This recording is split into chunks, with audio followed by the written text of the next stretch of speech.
It's a beautiful October day. People are getting in the fall spirit. Look at that thing.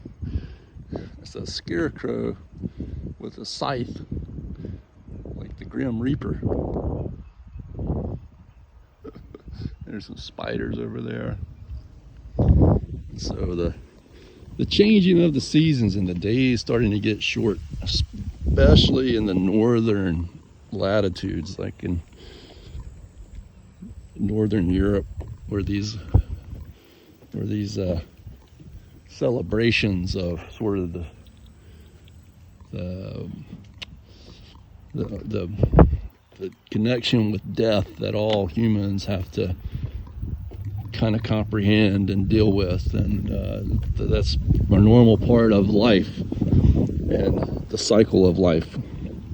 It's being born and dying, and that's what life does. And also things in a way that aren't even living, but just it gets into a whole interesting other side of physics called entropy. But the changing of the seasons, when we start to harvest, the scythe is used for harvesting, and they harvest a lot of the grains and things in the fall of the year. And then we harvest a lot of the fall crops. And then they would have a big celebration, and we still do that with Thanksgiving. So there's a changing, and it affects us. All the changes of the seasons, it impacts us as humans. It makes us, it's the way that nature talks to us. The animals change. The animals start to migrate or do different things, or they start to collect their food and put it away for the winter, because life on Earth needs sunlight, it needs warmth, it needs water. And in the winter months, there's less of those things. A lot of the water is frozen up.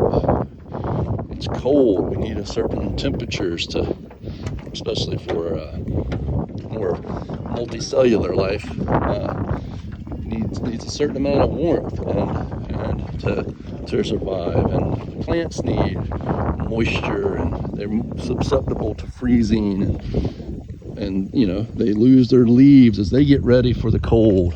And it's all just big change, and it makes us think that it's sort of it's a cyclical thing. It represents death. Of course, you can have a lot of famine and things in the winter, a long winter as well, especially in the old times. So there was a real kind of concern with making it through the harsh months of winter, but there was also a symbolic part of it, and that is just seeing the leaves and things fall off the trees, and and not necessarily that means the plants are dying, but it means they're hibernating. And a lot of the small animals, especially where it's really cold, they go and they disappear for months. And here, the reptiles kind of disappear. They go hide out. At least a lot of them do. These little lizards, so they always seem to kind of find a way to still pop out on a warm day in the winter time. But if you're just a little bit further north of North Carolina, you probably wouldn't see a single reptile unless it was inside somewhere in the wintertime. The turtles, they go get in the mud, and all those things. The alligators go get in the mud, and the snakes go down in the ground. So, and so it speaks to us, and so a lot of the ancient people had celebrations and around this part of life that deals with death, because it kind of brings that out in us, and that's not a bad thing. So it's part of being human and having a conscious,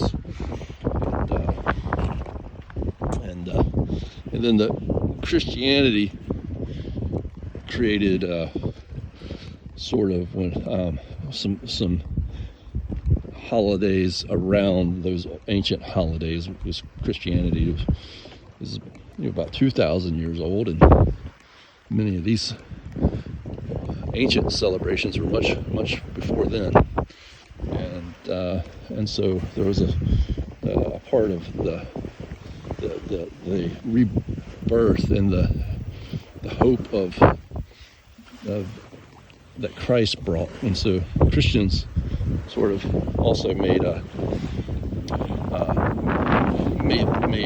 contribution to those holidays later. So it was All Saints Day, and then the Day of the Dead. The Day of the Dead, which goes right along with Halloween, is sort of has a lot of sort of a combination of those things. If in Southern California, you can go see a real Day of the Dead celebration, and it changes a little bit from year to year. Sometimes it can be right on the same day as Halloween.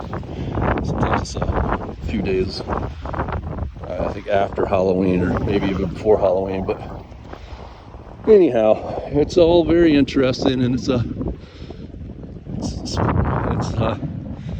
something that just makes life interesting and cultural and whatnot. But it definitely doesn't have to be seen as, unfortunately, sometimes, I think it's more of a Western thing, really.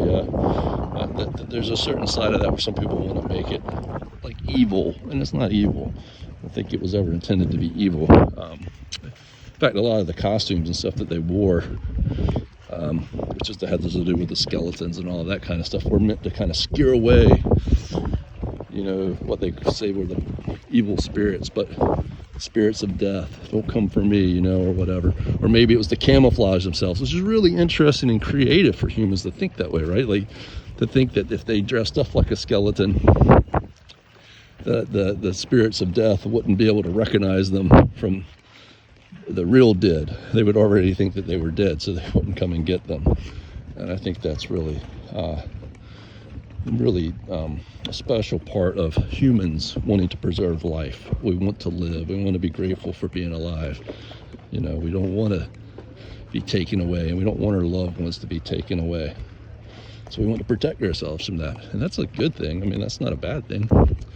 So yeah, there shouldn't be these celebrations, shouldn't be twisted into something that represents doing bad things or anything like that. It should just be in itself a recognition that death is real and we need to appreciate living.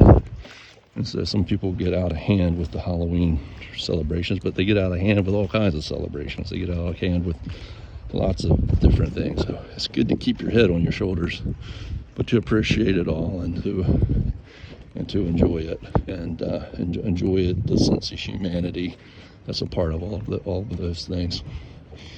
Yeah, life is a precious thing, and it connects us to the distant past too, with all our modern things and ways of living, and there's just so much that we have today that those people, even 100 years ago, but not to mention 2,000 years ago, didn't have, things that made winter much more serious than it is for us today in terms of having to deal with the elements and getting food and all of those kinds of things.